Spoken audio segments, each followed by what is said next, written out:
Exams last semester, only 2 papers. Headache. Huh?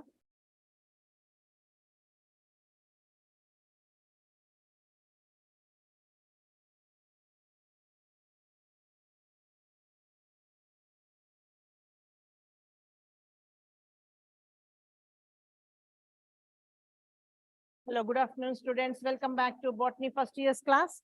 So till now we have finished the SAQs from the ecology and the anatomy chapter, and 2 SAQs from the plant kingdom itself. That is the red algae and the brown algae differences, and the liver rots and the mosses differences we have finished.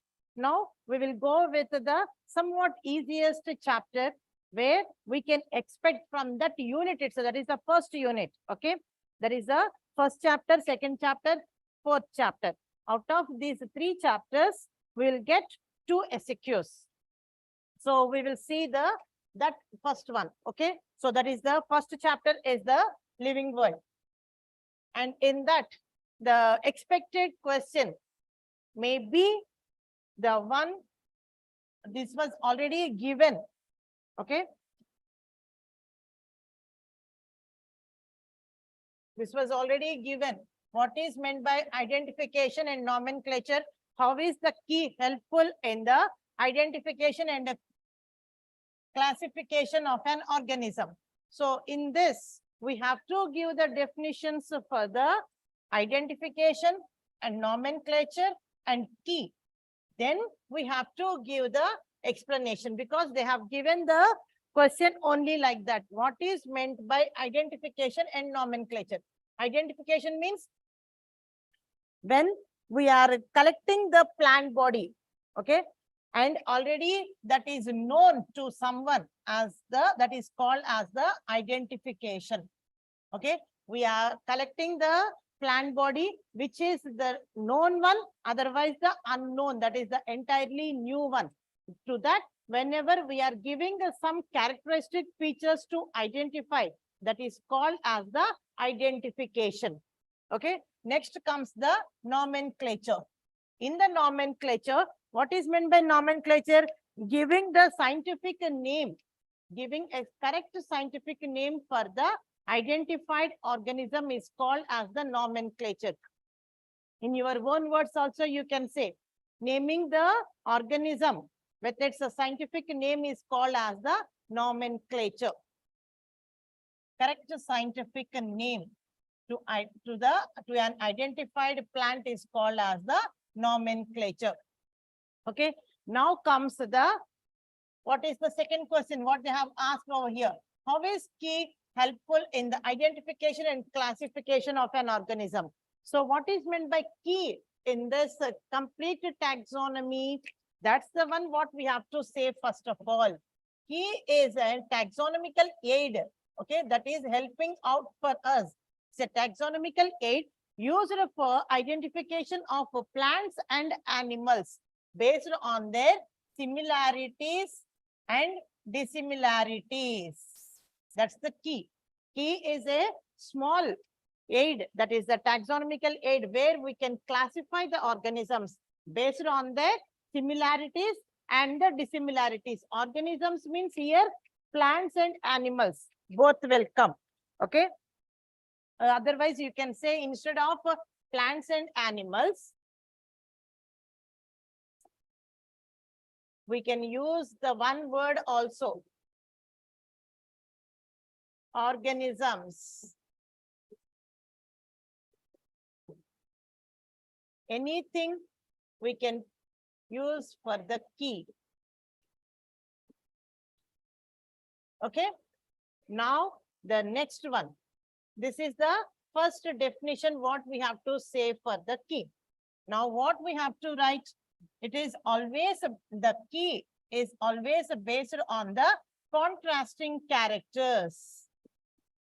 We have, what is meant by contrasting characters? For one specific character, all the way we will be having in any organism 2 contrasting characters. That is, the one is the dominant and another one will be the recessive character.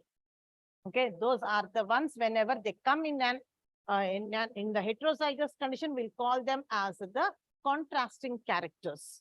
Okay, keys are always based on the contrasting characters pair, which is called as a pair. It is a pair. Okay, so that is called as the couplet.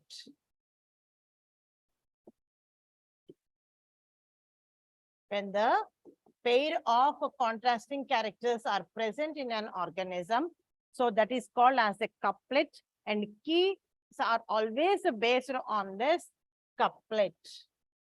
Okay, and it represents the choice of made between the two opposite options. That's what I said now. So what is meant by contrasting characters? Contrasting characters are the, for one character, one is a dominant and another one is a recessive. Two contrasting characters. Okay, that is the two opposite options, what we can say. So this results, what it will gives the result? It results only one character is going to be expressed and another character is going to be suppressed. Otherwise, it is present in the organism, but it cannot express as it is, as the another character is going to be expressed. So what we can say, this results in the acceptance of only one character and the another character is going to be rejected. Okay. So with this, so how to go this? And what we will say in the genetics also same thing. Okay. In the second year, again, the continuation of this is there for us. Okay. Separate taxonomic keys are required for each taxonomic category, such as family, genus, species, for identification. Okay. So keys are generally the analytical in nature. What we analysis for an organism, that means how we will go with the taking out the characters and the guessing the features. That is the analytical characters, what we'll say. So the taxonomical keys, for which one we will say the taxonomical keys? For the family, we will take the taxonomical keys, and for the genus and species, we will use the taxonomical keys for all these things. Okay, for each and every, so each and everything is a specific category in the taxonomy, that is in the classification. So those are the ones what we'll call it as a key. And now comes with the second question in the chapter, which is very important and easy to learn also. That is the binomial nomenclature.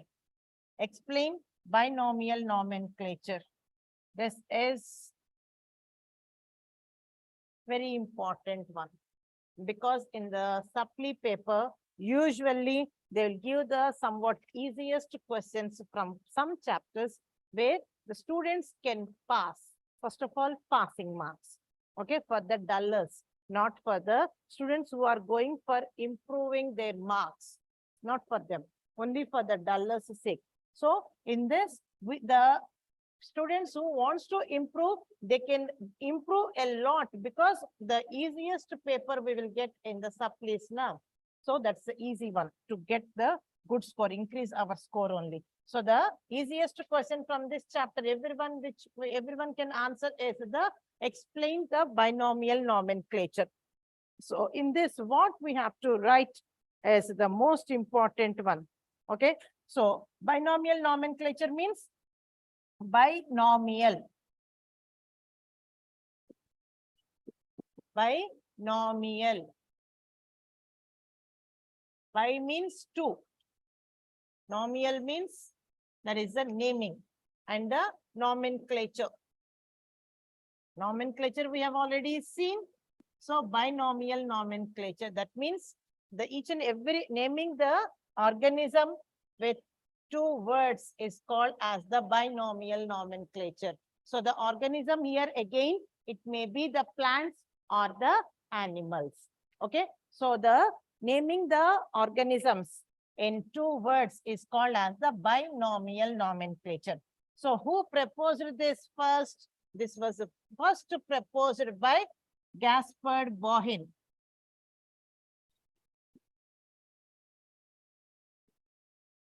This was first proposed by Gaspard Bohin. Okay. And this was implemented by Linnaeus. Implemented by Linnaeus. So we have to write these two scientist names over here. And if you are facing any such problem in writing the scientist names, then you can go only with only one scientist name, that is the Linnaeus also. The binomial nomenclature was first implemented by Linnaeus.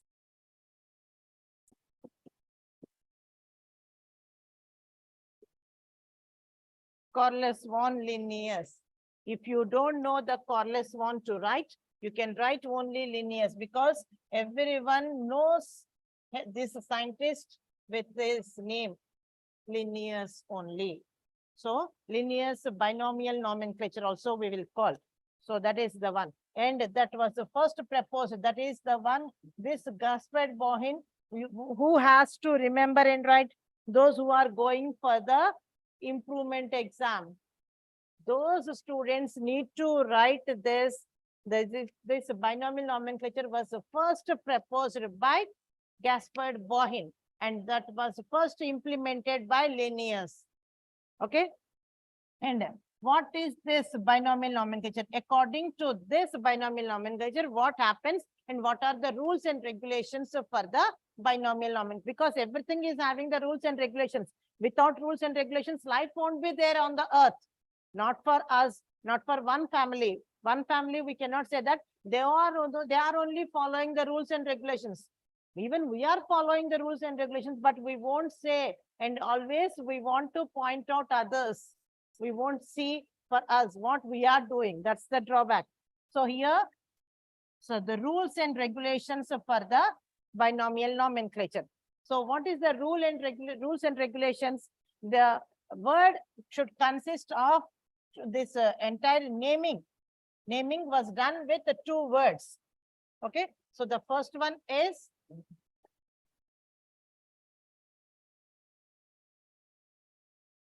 rules for binomial nomenclature. So the first one is name of the organism.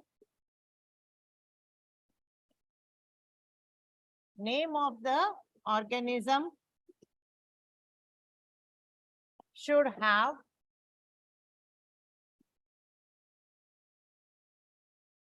two words. First word should be written always with capital letters. And second word should start with the small letter. Okay. And the first word always indicates the genus, and the second word indicates the specific epithet. If the students who cannot go with this word, that is the specific epithet, then they can say the second word consists of genus and the species. Species we can say na very easily. The first word is the genus and the second word is species. We can say this also. But those who are going for the improvement exams, they need to write the second word indicates the specific epithet. Okay. So after giving this type of instruction, that is the first word is the genus and the second word is the specific epithet, otherwise the species, immediately we need to give the example. What is the example? For everyone, I am saying everyone can write this example. Okay. Scientific name of mango.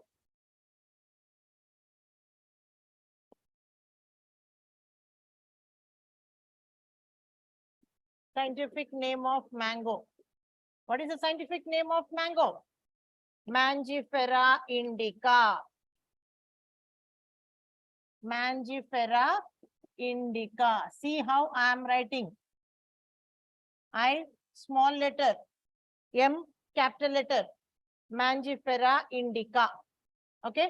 This one you have to put in the inverted comma so that it's the scientific name of the plant, that is the mango. Okay. So this one, when we have shown like this,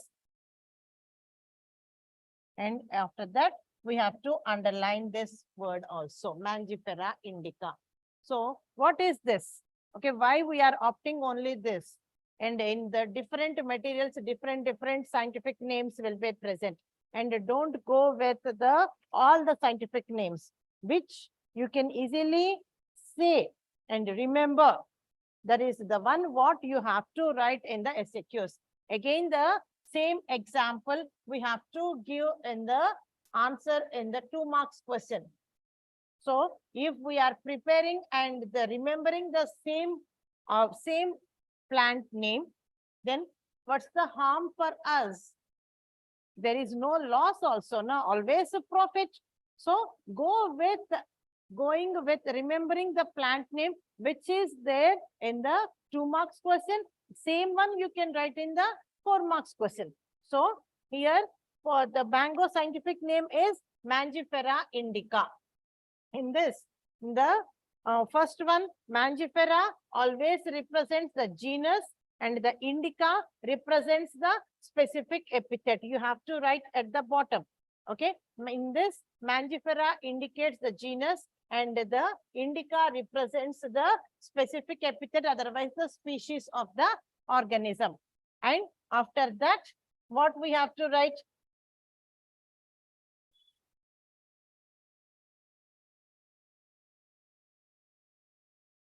Okay. And the next rule in the binomial nomenclature is the scientific name, whenever it is, when we are writing, then it should be underlined. And when that was typed, then it should be typed, otherwise printed in italics.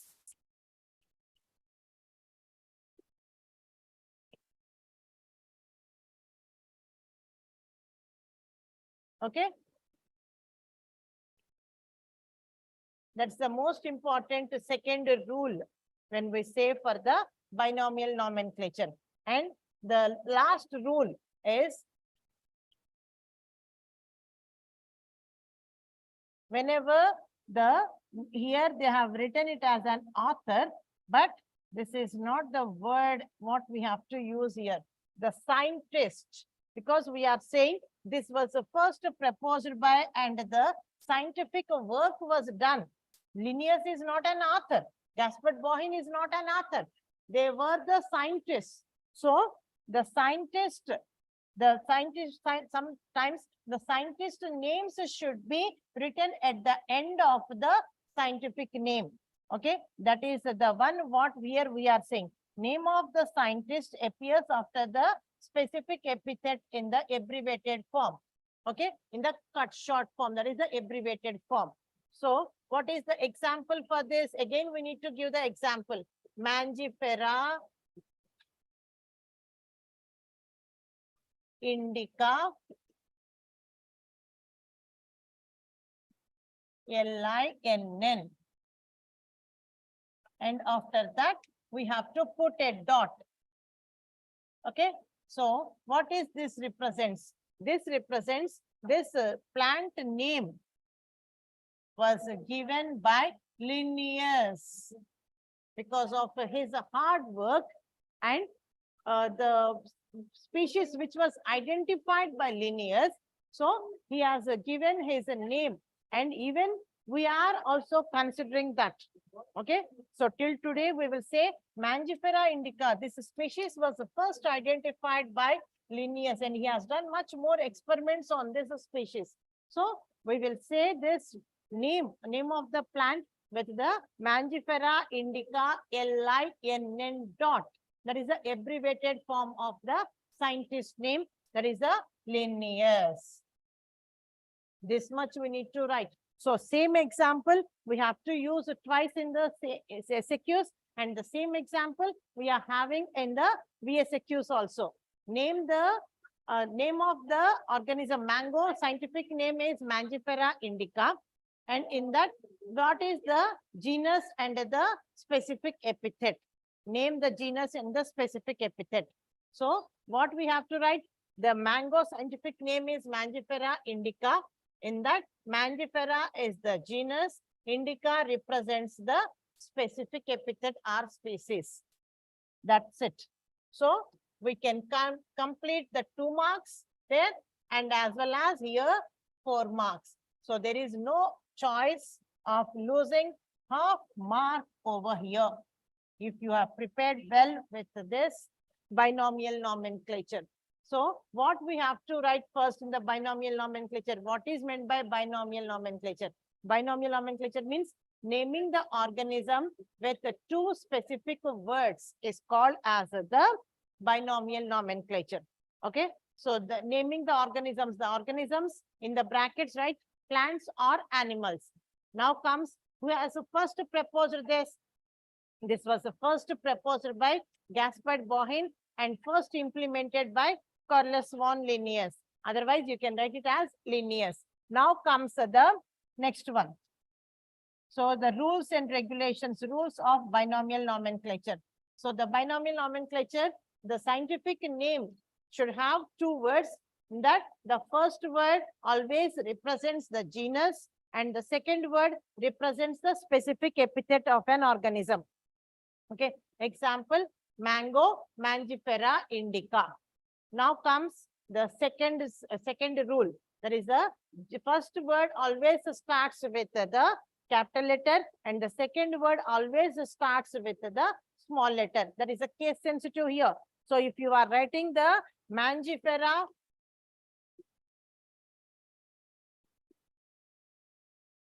and indica like this, just like a car, then 0. Because it's a blunder in this word also not at all recognized. Why should we recognize? There is no mercy on you. Okay. So don't think that everyone needs to give you the support in giving the marks. It's not that. Not at all. So you have to prepare well. Okay. Don't say that everyone needs to give us the marks. We are not the beggars to beg the marks, na. So here also we have to write in a proper way. Mangifera, the genus word starts with the capital letter and the specific epithet. Otherwise, the species starts with the small letter. That is the second rule. Now the third rule. Whenever that is the scientific word was printed in the book, that should be in italics. And when we are writing on the paper, then it should be underlined. The scientific names are always should be underlined. This is the rule that was given by Gaspard Bohin only, who proposed this binomial nomenclature, and that was stressed by Linnaeus. Okay. And after that, this one should come last. Okay. Name of the scientist, not the author. Name of the scientist appears after the species name in the abbreviated form. Example, Mangifera indica, LINN dot. Dot, you have to put a dot, don't write DOT there. Okay, I am saying, and some students will write DOT over there. It's not the spelling. It's a dot you need to put, I am insisting, because I have seen.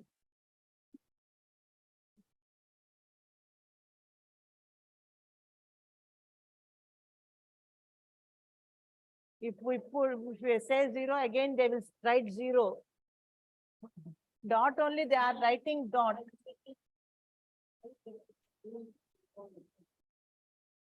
LINN. L should be capital letter again here, because scientist name, L should be capital letter LINN dot.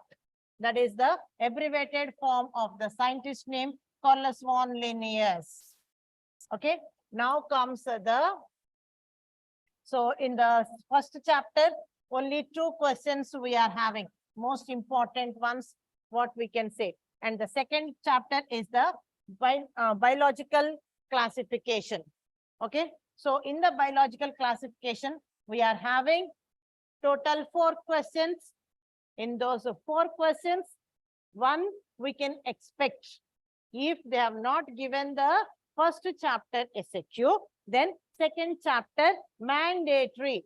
So you can see in the March paper, they have given the 2 SAQs, one from the first chapter, second from the second chapter. So there is an option 1, 2, 4. From these 3 chapters, we will get 2 SAQs. Remember, students, chapter 1, 2, and 4. There is a chance of getting 2 SAQs. 2 SAQs. Okay. So from which chapter they will give, that's their choice. We cannot blame anyone. So prepare with these 3 chapters so that you can answer 2 SAQs. Then 2 VSAQs also we can expect. Very easy. So it's an easy one for getting the 2 SAQs means 8 marks, isn't it? And there is a 4 plus 4. 8 marks we will get, and 2 VSAQs means 4 marks. 8 plus 4, 12 here only you are getting. And the next one, if we are prepared with 1 LAQ, 8 marks you need to get in the LAQ. Only 1 LAQ, I'm saying that is also 5th chapter LAQ. Then 12 plus 8, 20. To pass, we need only 1 mark, na? So for this 1 mark, we can prepare from the 13th chapter where 6 VSAQs are there. Only 6. 1, 2, 3, 4, 5, 6, not 16, not 60. Only 6. Out of 6, 1 mandatory has to come in the 10 VSAQs list. 1 VSAQ from the 13th chapter. Block it. Lock kar diya jai. 1 SAQ from 1 VSAQ. So 6 marks over there.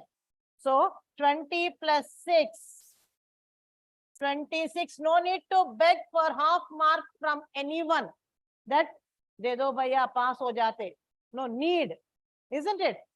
So that's the one how to prepare. First of all, passing marks. Then we can go with by getting the 60s easily in my subject. But a little bit concentration is needed. So now comes with the second chapter, biological classification. In this, 4 questions I said now. So the first one is the euglenoids. So what are the characteristic features of euglenoids? So here diagram speaks the complete answer. One simple diagram speaks the answer. So how to draw the diagram is the one. Because in zoology, you are having the euglena diagram. And don't say that we don't know how to draw euglena. Then, and I'm saying on your face, unfit.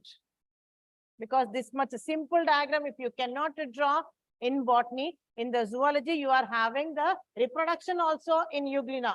Then how you will draw euglena over there? And so, don't say that we don't know how to draw euglena in botany. Same organism. So, whenever you are drawing the diagrams in botany with the colors, then select the color to draw the euglena, only green color. Because the organism is showing the heterotrophic nature in it. It's in the presence of light, it shows, it behaves like the plant body, autotrophic, and in the absence of light, it behaves like an animal. So heterotrophic behavior is there. 2 different types of behaviors. Okay. So here, how to draw very easily the euglena. First of all, we know how to draw a pot. We practice in the schools. Okay. If you have drawn this part very clearly, then the body we can draw very easily. That's it. It's easy to draw now this organism and having a small opening. Okay, that should be the small, not the broad opening. Now comes in this, the nucleus. And chloroplast. Many in number now.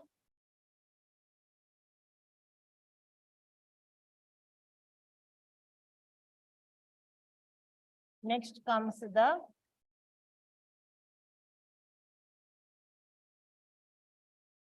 eye spot. Now comes with the flagella.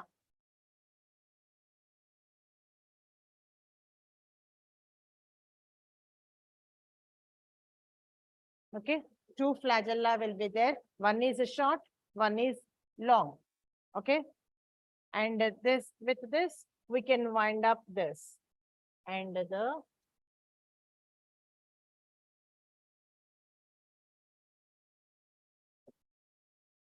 having the cytoplasm.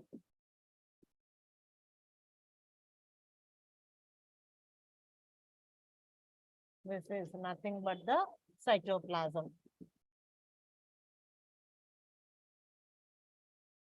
Now we can start explaining this complete diagram with the labeling. The entire explanation comes. So that's easy one for us. Okay. So the first one, what we have to say, where this occurs and to which class it belongs, otherwise to which kingdom. So it belongs to the kingdom. Which kingdom? This is a prokaryotic organism, otherwise a eukaryotic organism. Eukaryotic organism, that is because it is having a clear nucleus. So once you don't know the kingdom very fast, then should remember the Whitaker's 5 kingdom classification, 5 kingdoms. Monera, Protista, fungi, plantae, animalia. Monera, Protista. Monera, all prokaryotic organisms, unicellular. And Protista, unicellular eukaryotic organisms. This is the one. So it belongs to the kingdom.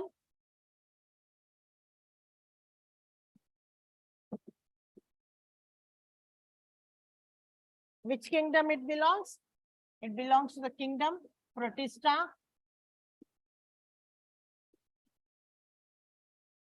Okay. And now we have to write where it lives. It is a fresh water, or else we can see in the stagnant water also.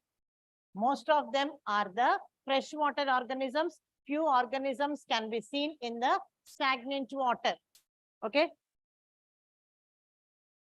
Here, comma, missed. So see how the sentence, there is no such meaning. Majority of euglenoids of them are the freshwater forms without this comma, found in stagnant water. How can that could be? Even you are reading and writing like that, you won't get the marks. Some organisms, most of them are the freshwater, and few organisms can be seen in the stagnant water. Okay. Now comes the how the organism looks and what is the outer part. Okay, it is covered with what? That's the one. So here, no need of which was not there. Okay, instead of cell wall, no need. The organism is covered externally with a proteinaceous layer called as pellicle.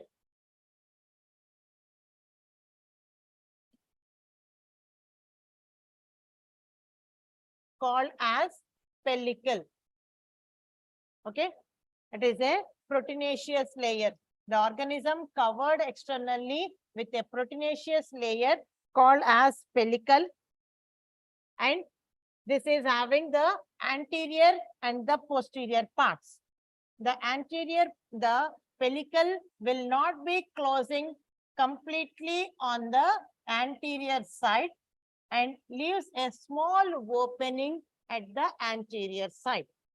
That opening is called as the cytostome. Okay. And below this, it is having a big reservoir and the cytopharynx. That is this neck part of the reservoir is called as the cytopharynx.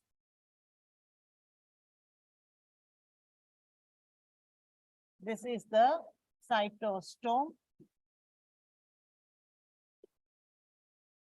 That is the mouth of the euglena. And this part is the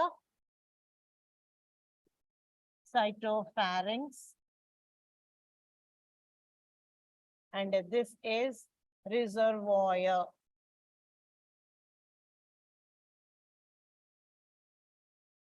Okay. And on the wall of the reservoir, a black, the darkly stained structure can be seen called as the eye spot.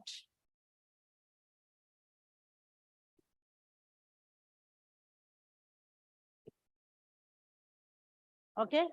And why this is present, no need to explain right now. For the 4 marks, no need to explain. And in the pellicle, inside the pellicle, it is having a dense cytoplasm.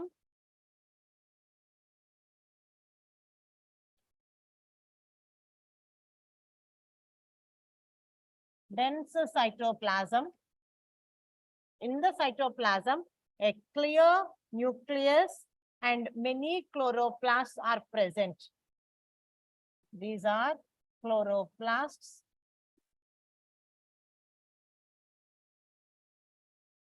And this is nucleus. That's it. Okay. So the labeling and this one. And we have forgotten one part, that is the flagella.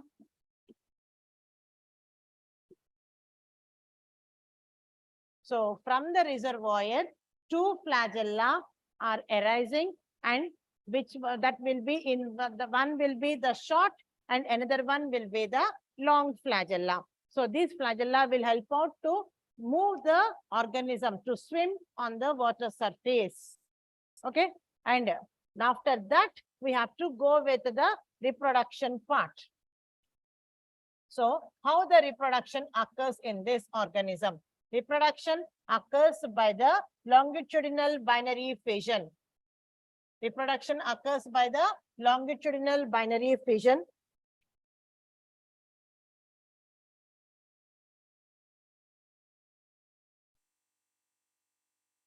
Longitudinal binary fission, and they will form the pamella stage.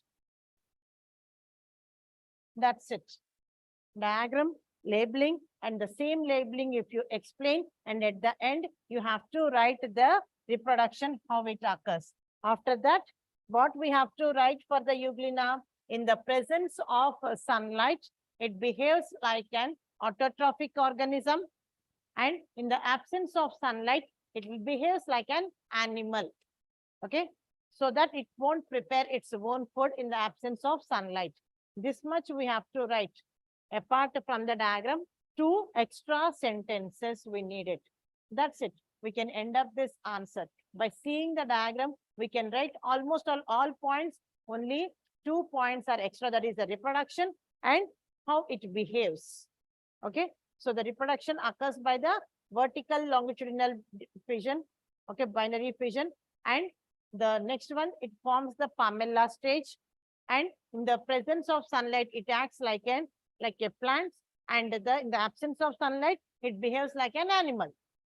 That is a heterotrophic nature. That's it. We can wind up that euglena. Now comes the chrysophytes. Okay, so give the detailed description of the chrysophytes.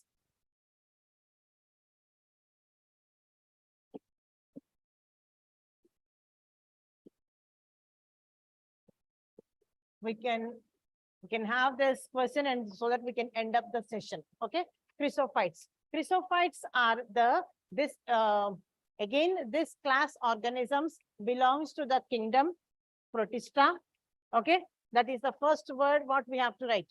And these are the freshwater and marine organisms. They can live in the freshwater as well as the marine organisms. That is the second sentence. And the third one, these are also called as the golden algae, or else it includes the diatoms. That is the examples also you can say.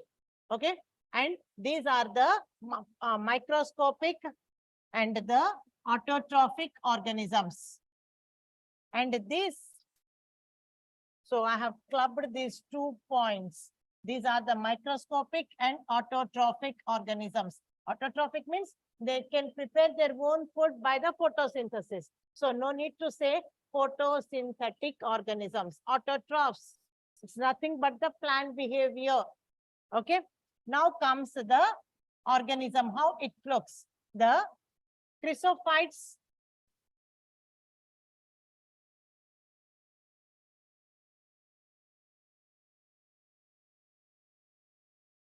are also called as the diatoms, because the organism, the cell wall is having the 2 layers, outer epitheca and inner hypotheca. Epitheca and hypotheca. Epitheca is present outside and the hypotheca is present inner to it, and both were blocked like a soap box. Okay. And the base and the lid of the soap box, like that, the hypotheca and the epitheca were present, and the cell wall is embedded. That means it is having the silica crystals on it. The cell wall is having the silica crystals on it. If you don't know the embedded word, then you can say it as the cell wall is having the silica crystals on it. Okay. These are the silica crystals. Silica crystals. And after the death of the organism, the cell wall will be present at the bottom. Okay. And they will become, and they will make the soil into the gritty. That means very hard, stiff.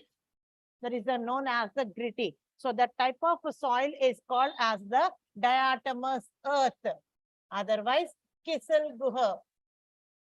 Okay. If you don't know this spelling, then better to write the diatomous earth, otherwise the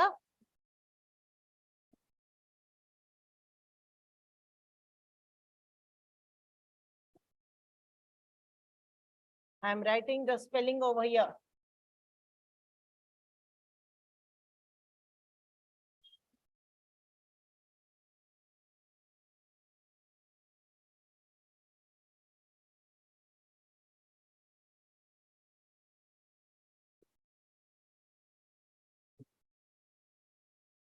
Okay. Kiselgun. That is the word for the diatomous earth. If you don't know the spelling, then you can simply say it makes the diatomous earth at by the accumulation of the cell wall after the death of the organism. And what is the importance of this? So the uses of this chrysophytes, they use it for the polishing of the glasses and the filtration of the oils and the syrups. Okay, so these are the chief producers of oxygen in the ocean. This much you have to write. And we'll wind up with this question for today's session, and we will meet you tomorrow at the same time with the same faculty. Okay, stay tuned to the same channel. Okay, right. Thank you.